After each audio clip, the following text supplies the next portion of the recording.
Hello guys, welcome back to my channel. അപ്പോൾ നമ്മുടെ ഇന്നത്തെ ടോപ്പിക് എന്ന് പറയുന്നത് നമ്മുടെ മൂന്നാമത്തെ വീഡിയോ ആണ് കുറിച്യർ കലാപം. അപ്പോൾ കഴിഞ്ഞ 2 ക്ലാസ്സുകളിലായിട്ട് നമ്മൾ കുറച്ച് ടോപ്പിക്സ് നോക്കിയിട്ടുണ്ട്. പഴശ്ശിരാജയുടെ വിപ്ലവം നമ്മൾ പഠിച്ചു, പഴശ്ശി വിപ്ലവം നമ്മൾ പഠിച്ചു. പിന്നെ അതുപോലെ വേലുത്തമ്പിയും പാലിയത്തച്ഛനും അവരെ പറ്റിയിട്ട് നമ്മൾ പഠിച്ചു. ഇന്ന് നമ്മൾ പഠിക്കാൻ പോകുന്നത് കുറിച്യർ കലാപമാണ്. അപ്പോൾ നമ്മൾ ഓൾറെഡി പഴശ്ശിരാജയുടെ കാര്യം പഠിച്ചെടുത്ത് കുറച്ച് കാര്യങ്ങളൊക്കെ നമ്മൾ പഠിച്ചു ഈ ഒരു കുറിച്യരെ പറ്റിയിട്ടല്ലേ. ഇത് വയനാടുമായിട്ട് ബന്ധപ്പെട്ട് ഉള്ള ഒരു ട്രൈബൽ ഗ്രൂപ്പാണ് കുറിച്യരും കുറുമ്പരും എന്നൊക്കെ നമ്മൾ പറഞ്ഞിരുന്നു. അപ്പോൾ അതിൽ ഈ കുറിച്യരെ പറ്റിയിട്ട് കുറച്ച് ഡീറ്റെയിൽ ആയിട്ട് നമുക്ക് പഠിക്കേണ്ടതുണ്ട്. അതാണ് നമ്മൾ ഇന്നിവിടെ പഠിക്കാൻ പോകുന്നത്. അപ്പോൾ നിങ്ങൾ ഈ ചാനലിലേക്ക് പുതിയതായിട്ടാണെന്നുണ്ടെങ്കിൽ ചാനലൊന്ന് സബ്സ്ക്രൈബ് ചെയ്തേക്കുക. ഒപ്പം തന്നെ തൊട്ടടുത്തുള്ള ബെൽ ബട്ടൺ കൂടി ഒന്ന് എനേബിൾ ചെയ്തേക്കുക. അപ്പോൾ ഞാൻ ഫ്യൂച്ചറിൽ വീഡിയോസ് ഇടുമ്പോൾ നിങ്ങൾക്ക് നോട്ടിഫിക്കേഷൻസ് ഒക്കെ ലഭിക്കുന്നതായിരിക്കും. നിങ്ങൾ LP UPക്ക് വേണ്ടി പ്രിപ്പയർ ചെയ്യുന്ന ഒരാളാണെന്നുണ്ടെങ്കിൽ ഈ ചാനൽ സബ്സ്ക്രൈബ് ചെയ്ത് ഈ വീഡിയോസ് എല്ലാം ഫോളോ ചെയ്യുക. അപ്പോൾ നമുക്ക് ക്ലാസ്സിലേക്ക് കിടക്കാം. അപ്പം കുറിച്യർ കലാപം. അപ്പം അതുമായി ബന്ധപ്പെട്ട് നമ്മൾ അറിഞ്ഞിരിക്കേണ്ട കുറച്ച് പേരുകളുണ്ട്. കാരണം സ്റ്റേറ്റ്മെൻറ്റ് ലെവൽ ക്വസ്റ്റ്യൻസ് ഒക്കെ നമുക്ക് വരാറുണ്ട്. അപ്പോൾ ഈ ആളുകളുടെ പേര് തന്നിട്ട് ഇത് ഏതുമായി ബന്ധപ്പെട്ടാണ് എന്നൊക്കെ വേണേൽ ക്വസ്റ്റ്യൻ വരാം. അപ്പോൾ ഈ പേരുകൾ നമ്മൾ ഓർത്തിരിക്കണം. പ്ലാക്ക ചന്തു, ആയിരം വീട്ടിൽ കോന്തപ്പൻ, വെൺകലോൻ കേളു. കുറച്ച് നമുക്ക് വായിക്കാൻ കുറച്ച് ബുദ്ധിമുട്ടുണ്ടാവും. പക്ഷെ നമ്മൾ ജസ്റ്റ് ഒന്ന് മനസ്സിരുത്തി വായിച്ചാൽ നമുക്ക് എവിടെയെങ്കിലും ഓപ്ഷന് കാണുമ്പോൾ കത്തിക്കോളും. അപ്പോൾ പ്ലാക്ക ചന്തു, ആയിരം വീട്ടിൽ കോന്തപ്പൻ, വെൺകലോൻ കേളു. അപ്പം ഈ ഒരു പേരുകളൊന്ന് ഓർത്തിരിക്കുക. കുറിച്യർ കലാപവുമായി ബന്ധപ്പെട്ട് നമ്മൾ ഓർത്തിരിക്കേണ്ട 3 ഇമ്പോർട്ടൻ്റ് ആയിട്ടുള്ള പേരുകളാണ്. ഇനി 1812 വയനാട്ടിൽ നടന്ന സ്വാതന്ത്ര്യ സമരം എന്ന് വിശേഷിപ്പിക്കാവുന്ന ഒരു സമരമാണ് കുറിച്യർ കലാപം. 1812 ഈ പറഞ്ഞ കുറിച്യർ കലാപം നടക്കുന്നത്. വയനാട്ടിൽ നടന്ന സ്വാതന്ത്ര്യ സമരം എന്ന് വിശേഷിപ്പിക്കാൻ പറ്റുന്ന തരത്തിലുള്ള ഒരു കലാപമാണ് നമ്മുടെ കുറിച്യർ കലാപം. ഓർത്തിരിക്കുക. ഇനി നടന്ന വർഷം 1812 മാർച്ച് 25. ഇനി എവിടെയാണ് നടന്നതെന്ന് ചോദിച്ചാൽ നമുക്കറിയാം കുറിച്യർ എവിടെയുള്ളത്? വയനാട്. അപ്പോൾ വയനാടാണ് സ്ഥലം. ഇനി ദക്ഷിണേന്ത്യയിൽ നടന്ന ഏക ഗിരിവർഗ കലാപം, ഇങ്ങനെ ക്വസ്റ്റ്യൻ വന്നിട്ടുള്ളതാണ്.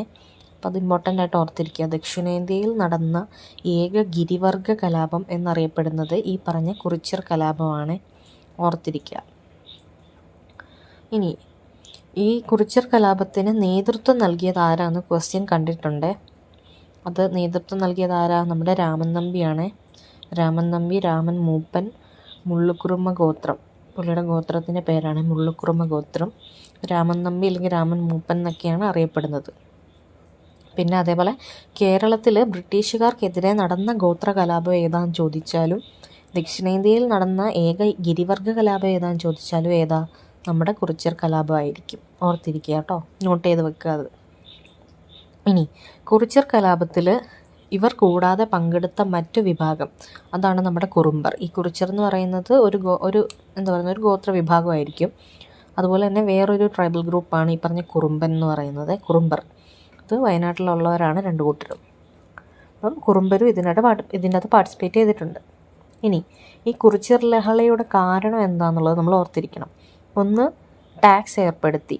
ഈ പറഞ്ഞ കുറിച്യർക്കും കുറുമ്പർക്കും എതിരെ നമ്മുടെ ബ്രിട്ടീഷുകാർ ടാക്സ് ഏർപ്പെടുത്തിയത് ഒരു റീസണാണ്. പിന്നെ അതുപോലെ ഈ ടാക്സ് അവർക്ക് ക്യാഷായിട്ട് തന്നെ പേ ചെയ്യണമെന്നവർ ഫോഴ്സ് ചെയ്തു. പണ്ടൊക്കെ എന്ന് പറഞ്ഞാൽ സാധനങ്ങളല്ല അങ്ങോട്ടും ഇങ്ങോട്ടും കൊടുത്തുകൊണ്ടിരുന്നത്. പക്ഷേ ഇവർക്കിത് പണമായിട്ട് തന്നെ പേ ചെയ്യണം ടാക്സ് എന്നുള്ളത് അവരൊരു റൂൾ വെച്ചു.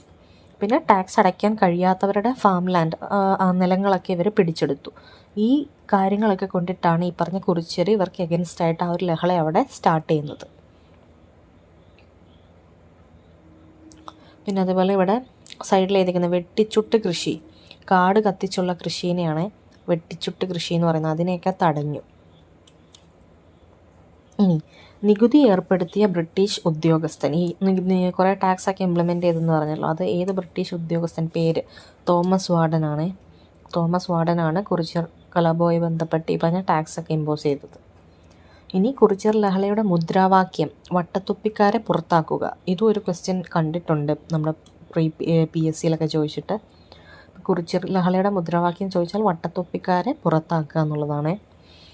പിന്നെ ബ്രിട്ടീഷുകാർ കുറിച്യർ ലഹള അടിച്ചമർത്തിയത് എന്ന് നമ്മൾ ഇയർ നമുക്കിപ്പോൾ ഓർത്തിരിക്കാം. 1812 മെയ് 8-നാണ് ബ്രിട്ടീഷുകാർ കുറിച്യരെ അടിച്ചമർത്തിയത്. ഇനി 1 മാസം കൂടി പിടിച്ചു നിൽക്കാൻ കലാപകാരികൾക്ക് കഴിയുമായിരുന്നു എങ്കിൽ രാജ്യം അവരുടെ നിയന്ത്രണത്തിലായേനെ എന്ന് കുറിച്യർ കലാപത്തെക്കുറിച്ച് അഭിപ്രായപ്പെട്ടതാര്? TH ബേബറാണ്. അന്നത്തെ തലശ്ശേരി സബ് കളക്ടറായിരുന്നു അദ്ദേഹം, TH ബേബർ. അദ്ദേഹം പറഞ്ഞ ഒരു കാര്യമാണിത്. ഈ പറഞ്ഞേക്കുന്ന ഈ കോട്ട് ഇതെവിടെ നിന്നിട്ട് വേണമെങ്കിൽ ഇതാര് പറഞ്ഞാന്ന് വേണമെങ്കിൽ ചോദിക്കാം. TH ബേബറാണ്, ഓർത്തിരിക്കുക. ഇനി കുറിച്യരുടെ ജീവിതവും സംസ്കാരവും എന്ന പുസ്തകം രചിച്ചതാര്? കുമാരൻ വയലേരിയുടെ പുസ്തകമാണ് കുറിച്യരുടെ ജീവിതവും സംസ്കാരവും എന്ന പുസ്തകം. ഓർത്തിരിക്കുക, കുമാരൻ വയലേരി. ഇനി ലഹളയ്ക്ക് നേതൃത്വം നൽകിയ രാമൻ നമ്പി എന്ന കുറിച്യനെ 1825 മെയ് 1-ന് തല വെട്ടി കൊലപ്പെടുത്തി. ഈ പറഞ്ഞ നേതൃത്വം കൊടുത്ത ആരായിരുന്നു? രാമൻ നമ്പി അല്ലെ, രാമൻ മൂപ്പൻ എന്നൊക്കെ അറിയപ്പെടുന്ന നമ്മുടെ രാമൻ നമ്പി ആയിരുന്നു നമ്മൾ പറഞ്ഞു. അദ്ദേഹത്തിനെ 1825 മെയ് 1-ന് തല വെട്ടി തൂക്കിലേറ്റുകയാണ് ചെയ്തത്. പിന്നെ വെൺകോലൻ കേളുവിനെ പരസ്യമായിട്ട് തൂക്കിലേറ്റി. 1812 മെയ് 8-ന് കലാപം പൂർണ്ണമായി അടിച്ചമർത്തി. അതായത് കുറിച്യരെ ബ്രിട്ടീഷുകാർ അടിച്ചമർത്തി എന്നുള്ളത്. അപ്പോൾ ഓർത്തിരിക്കുക. ഈ പറഞ്ഞ കുറച്ച് ലീഡേഴ്സിൻ്റെ പേര്, പിന്നെ കുറിച്യരുടെ ഹെഡായിട്ടിരുന്നത് രാമൻ നമ്പി, പിന്നെ നമ്മൾ ആദ്യം പറഞ്ഞ കുറച്ച് പേരുകൾ, ആയിരം വീട്ടിൽ കോന്തപ്പൻ, വെൺകലോൻ കേളു, അങ്ങനെയുള്ള പേരുകളും ഒക്കെ ഒന്ന് ഓർത്തിരിക്കുക. പിന്നെ 1812-ലാണ് കുറിച്യർ ലഹള നടന്നത് എന്നുള്ളത് ഓർത്തിരിക്കുക. അങ്ങനെ കുറച്ച് ഇമ്പോർട്ടൻ്റ് ആയിട്ടുള്ള കാര്യങ്ങളൊക്കെ. പിന്നെ നമ്മുടെ ദക്ഷിണേന്ത്യയിൽ നടന്ന ആദ്യ ഗിരിവർഗ്ഗ കലാപം, ഇങ്ങനെയുള്ള മെയിൻ പോയിൻറ്റ്സൊക്കെ നിങ്ങളൊന്ന് ഒരു 2-3 തവണ വായിക്കുക കേട്ടോ. അപ്പോൾ ഇത്രയേ ഉള്ളൂ ഈ ഒരു ടോപ്പിക്ക് നമുക്ക് LP UPക്ക് വേണ്ടി പഠിക്കേണ്ട. നമ്മൾ ഒത്തിരിയൊന്നും പഠിക്കണം, നമുക്ക് സിലബസിൽ വേണ്ട കാര്യങ്ങൾ മാത്രം നമ്മൾ പഠിച്ചാൽ മതി. അപ്പോൾ ഇത് നോട്ടുണ്ടാക്കി നിങ്ങൾ പഠിക്കുക. ക്ലിയർ ആയെന്ന് വിചാരിക്കുന്നു. എന്തെങ്കിലും ഡൗട്ട്സ് ഉണ്ടെങ്കിൽ നിങ്ങൾ കമൻറ്റ് സെക്ഷനിൽ വന്നിട്ട് മെൻഷൻ ചെയ്യുക.